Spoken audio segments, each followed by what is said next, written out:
What is the hashtag? Somebody yell it out. I know that's right. We engaged in dialogue. Thank you so much. Okay, so without further ado, we have amazing conversation actually at this point, this juncture. The individual who will introduce the Minister of State will be Laura Palka. Please hear Laura Palka. Give it up.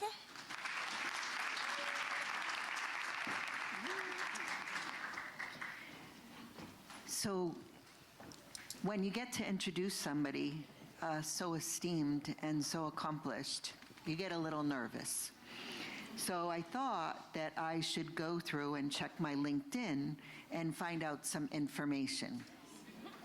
The first thing I noticed is that we were level 2. And I said, oh, who do I know?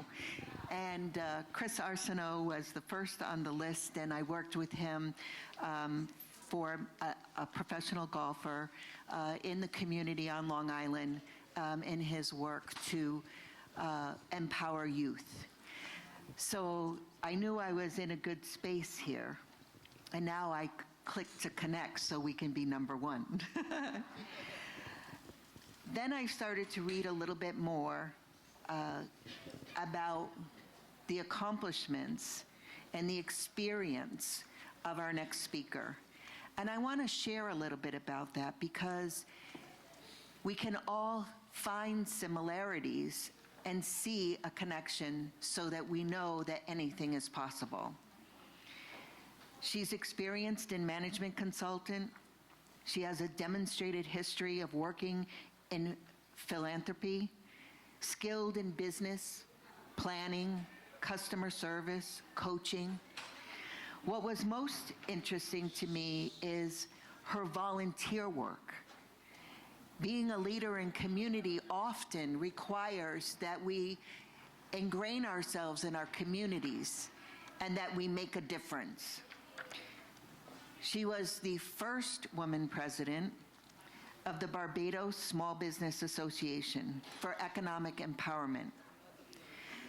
What most impressed me was our little conversation in the hallway where she told me that she was able to lead her organization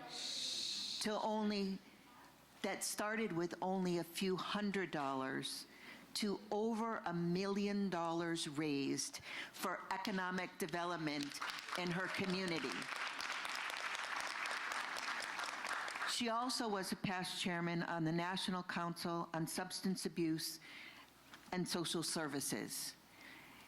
You know, our systems that we live in, our societies, are designed so that we can fill the gaps through our religious organizations, through our leadership, so that we can be able to create stronger societies and stronger fibers. And this person has certainly demonstrated her leadership. She is also the Public Relations Chair for the Interparliamentary Forum of the Americas, and she did that for 19 years and currently still sits in that work.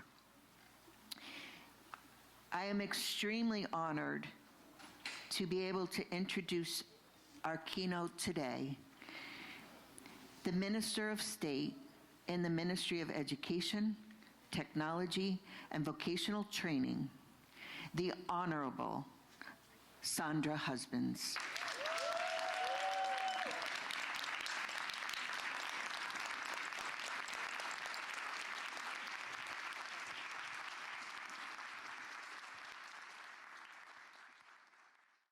Thank you so much, and I want to start by expressing my sincere appreciation to have this invitation to come to share with my sisters who live in another part of the world, and to be able to have the opportunity to share some thoughts that come from out of my experience as a woman, and that emerges from out of life lived in many different arenas.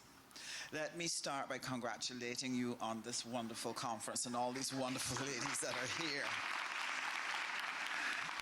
And since I've been here, I had the opportunity of seeing the young women in media. That was an excellent session. There is nothing like the power of a person's example and life to inspire people even more than a speech. And I want to congratulate those young ladies because I heard lots of things that were inspirational for me. And then the excellent doctor. I was just blown away. And I truly appreciate and congratulate you for what you've shared, because I think that you have pulled out some essential nuggets that ought to govern how we operate in our space at all times. And I trust that you have captured those nuggets, and that as a team, as a group in your area, that you will keep this in mind as you seek to engage the space. I want to start with a question. And it may sound strange, but it will make sense as I go along, because it will tie in so nicely with what the doctor was sharing with us earlier. Have you ever wondered why we were designed with less physical brawn than men? Have you ever wondered? And that consistently in the reproduction that goes on in the earth, constantly we're the ones with less brawn. And when you look at how the world has emerged, you're wondering why. Because there's been so much misuse of that brawn, and so much abuse that has come from misunderstanding that ability. And so when I gave it some thought, one of the things I've always pondered about as a woman, God, why did you make us like this? That we had less physical power, that we always seem to be the ones that get beat up. We're the beasts of burden in the family. Why is this? And he gave me the response today, and I want to share it with you.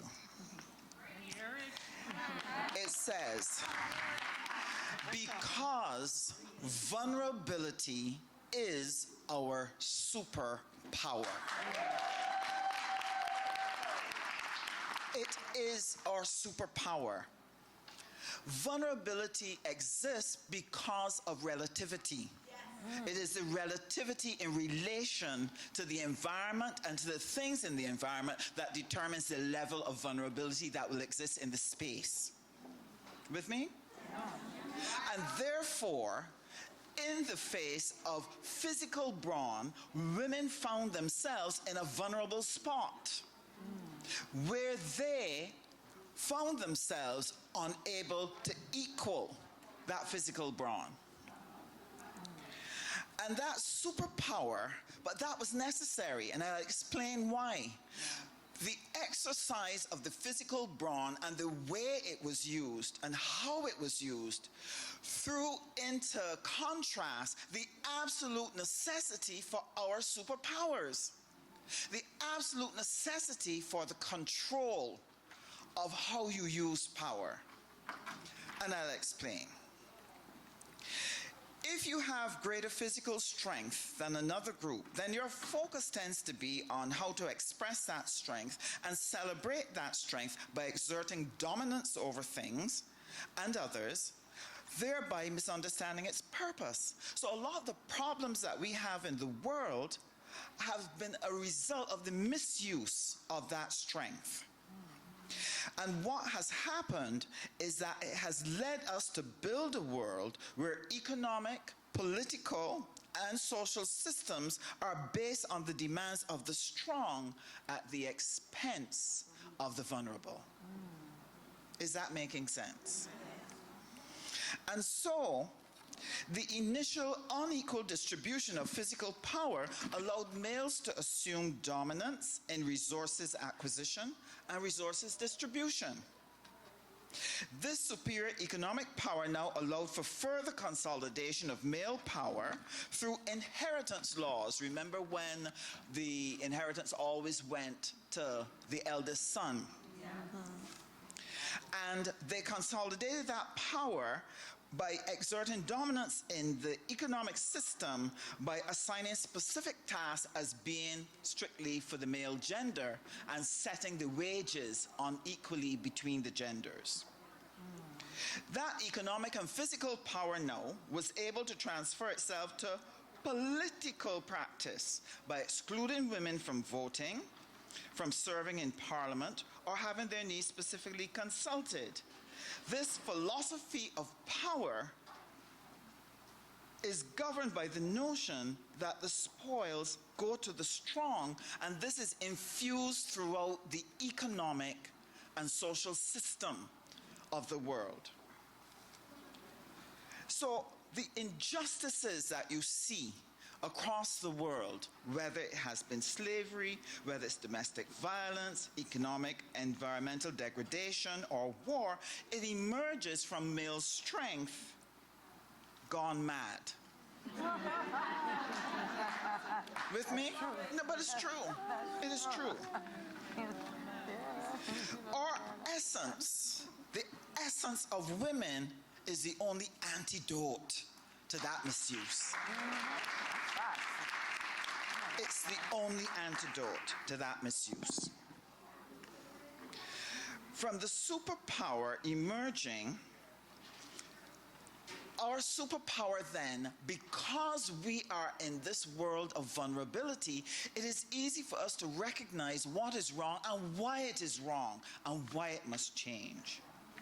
So coming out from that is our superpower, where we then focus and have greater sensitivity to fairness, taking turns, justice, protection, balance, inclusion, democracy, caring, empathy, negotiation, and I add dialogue, consensus, agreement, integrity, principles, and consistency. Those things become important for us to live in a safe environment. And that is why women are the ones who are tasked with ensuring that that happens in this world, because nobody feels it like us. Right.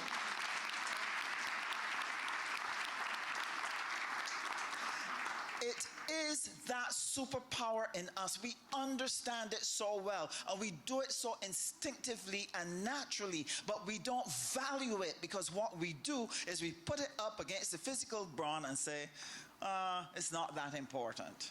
It's that touchy-feely stuff that nobody values or respects. But the truth is, the world cannot function unless they have a super dose of infusion of that superpower that is in us to help make things work better for everybody. Because that's the thing about women, we want it for everybody, not just ourselves. And so Jane Addams, in her speech on women's suffrage, she said, "The problems of our time will be solved only when all of the best minds, conscience, and talent in the community are brought to bring the solution. Until all of us are there making the input, we will not get a world that works for everyone." The exclusion of women from shaping the human landscape, the absence of our superpowers, means that there's more suffering, pain, and lack across the world, a lot more dysfunction. For example, the discrimination against women in the workplace, unequal pay, challenging work systems have retarded the growth of many nations. What has been the cost of the exclusion of women properly participating in the economic system? Recent studies on gender by experts at the IMF and UN reveal that the inclusion and equality of opportunity given to women in the economic sphere would increase the gross domestic product of every country by at least 35%. That our countries would be better off if we were properly included in the economic system. That not only means providing more goods, services, and comforts for the homes and families of women, but our additional spend would then support the growth of new businesses, provide the growth that will generate jobs for our children, will sustain the innovation efforts of people, increase the means to provide social services for old, young, male and female alike. Everyone benefits when women have equal opportunity within the economic space. But it's not only the cost of our exclusion to others, there's also the direct loss to us as women. Research via a US university reveals that when calculations were done of the loss of income over the years of which women have been deprived the world over, it is valued at $172 trillion. Wow. I'll say it again, that the loss to women from unpaid work and unequal pay in work over our lifetime is valued at $172 trillion. Just imagine if that had become a reality, what a tremendous transformation would take place across the entire world. Our world needs our essence. So when you think about the system now, what you see is this, that you have a lot of women during our productive years. We endure great discomfort working in a system that is not designed to be responsive to us. We therefore have work-life stress. It is greater and more enormous on the human body, the female body, than we even realize, and on our emotions and our minds. When we earn less in our productive years because of unequal pay, what it means is that we are going to have lower pensions as well. Yeah. It means that while we're caring for children on lower wages, we have less opportunity to amass assets and make investments to change our circumstances. And then to crown this entire recipe off, we live longer than our male partners. They leave us, we do not have the companionship, and now we don't even have their pension check. This is a raw deal from beginning to end, ladies, and it must change. It must change. It is not going to change itself. Nope. Men are not going to change it for us because it works for them. We have to change it.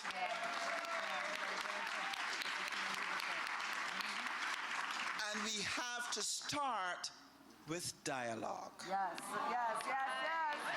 Dialogue.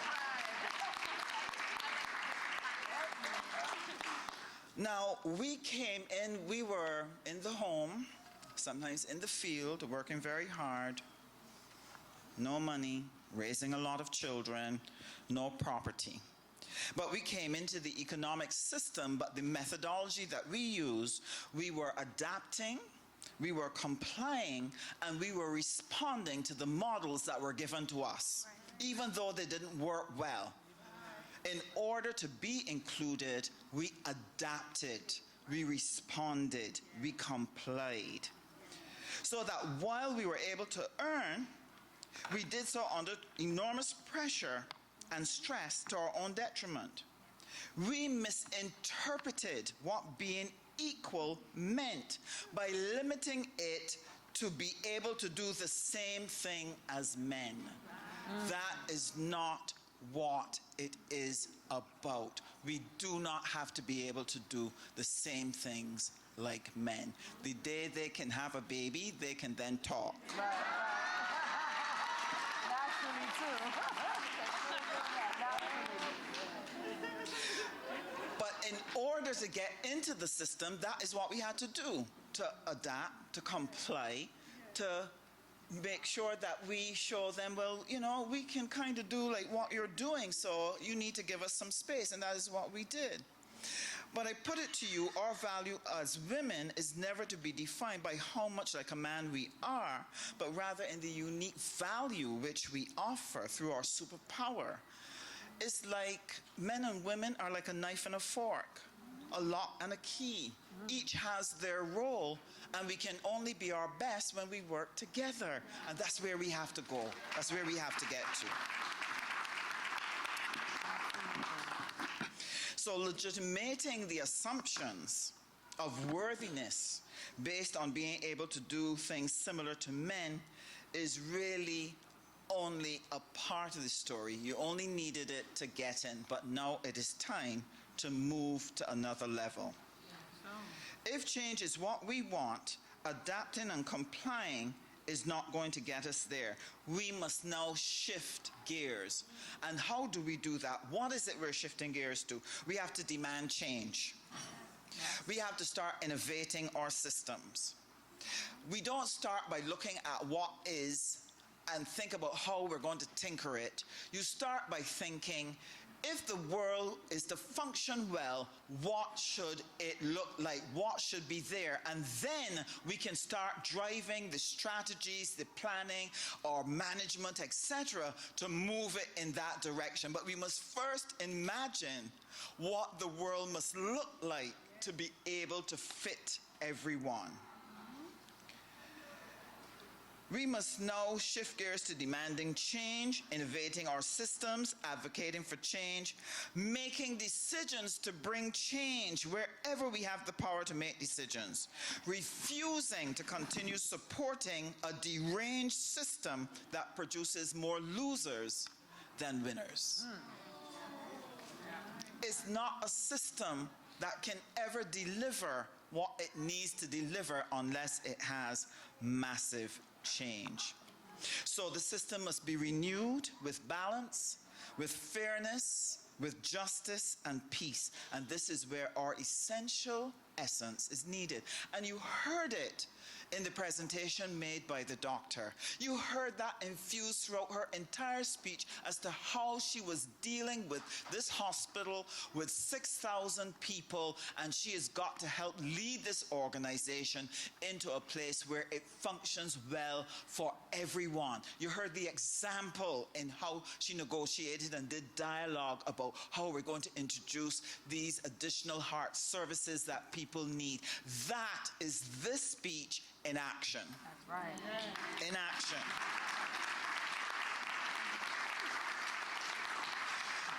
Just about 3 weeks ago in Barbados, the Black Feminist Forum met at St. Lord's Castle, and there were over 300 women from across the world, Africa, Caribbean, Latin America. And we were discussing the issue of the advancement of women, but not only in terms of our access to positions of leadership or to resources or opportunities, but in relation to reforming structures and systems around us so that they're more equitable for everyone. We must no longer merely adapt and respond to the demands of the system, but we have to utilize our voice to bring the change so that we can achieve what we need to achieve as human beings. So things like the hours of work, better work arrangements so we can respond better to family life and time, exercise, work-life balance. The capitalist system is the only system that rewards people for destroying their health, destroying their marriages, destroying their families by working overtime and telling them you deserve to have a crown for doing all of that damage to your own life. It's the only system that does it. We need to change it. I got a time signal, so I'm going to hurry on. So what is it we need to do? One of the things that has been here, and I don't know how well we recognize it, but we need to have a commerce system that is fair. We now have a situation in this world where people build in obsolescence to everything they create. so that that washing machine that you bought in 2-3 years, you got to buy another one. So what is happening? Our families are kept in a vicious circle of debt, constantly replacing the refrigerator, the washer, the dryer, the this, and don't talk about your computer. The obsolescence is built into it so that people can make millions of dollars, and meanwhile we're holding the credit card debt. It is not right, it is not fair, it has to change, and ladies, we're the ones who need to change it. So what is needed? You need gender-sensitive parliaments where they can bring the necessary legislation or the initiatives that respond to the needs and interests of both men and women. In 2023, CARICOM, including Barbados, we signed the Samoa Agreement with the EU, and it has whole chapters dedicated to the elimination of inequalities between men and women, where we've agreed to provide the necessary education, healthcare, sexual education, and rights to property and political participation, fair wages. All these are things that we agreed to, that we will use our legislative power to be able to make that happen. And I will end with this note. There's a need for gender-responsive budgeting. And this is what we've started in Barbados. All of you are familiar with our Prime Minister, Mia Amor-Motley. And I am telling you, she has used the superpower of women not only to bring change to Barbados, to be able to help women in our country, but she has advocated at the very highest level to challenge the